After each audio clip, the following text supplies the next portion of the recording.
আমি আজ রান্না করছি কোরবানির মাংস। কোরবানি ঈদ মানেই ব্যস্ততা। সারাদিন মানুষ মাংস নিয়ে ব্যস্ত থাকে। আমিও ব্যস্ত ছিলাম। মাংস, গরু কাটা দেখেছি, মাংস কাটা দেখেছি, তারপরে বাসায় নিয়ে আসছে, সবাইকে বিলাইছি।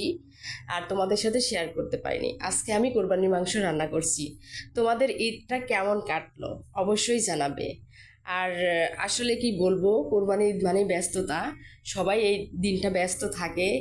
আমার মতো হয়তো তোমরাও ছিলে। তো তোমাদের ঈদটা কেমন কেটেছে অবশ্যই জানাবে। আর আমি আজকে রান্না করছি কোরবানির মাংস। আর কোরবানির মাংস একটু বেশি করে রান্না না করলে ভালোই লাগে না। কোরবানির মাংস একটু বেশি করে রান্না করব, 2-3 দিন ধরে জ্বালাবো, খাবো, খেতে অনেক মজা।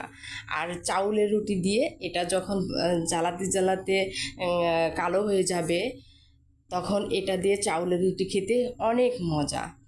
তো তোমাদের সাথে গল্প করতে করতে আমার রান্নাটা প্রায় শেষের দিকে। দেখো সুন্দর হয়েছে, আর দেখেই বোঝা যাচ্ছে মাংসটা অনেক সুন্দর হয়েছে। এখনও খাইনি, তবে কালারটা দেখেই বুঝতে পারছি যে অনেক মজা হয়েছে। আর অবশ্যই তোমরা জানাবে তোমাদের ঈদটা কেমন কাটলো। আমি তো ভালোই, ব্যস্ততার মাঝেও ভালোই কাটাইছি। ব্যস্ত ছিলাম সারাদিন, তারপরেও ঈদটা আনন্দে কাটাইছি। মাংস বিলাই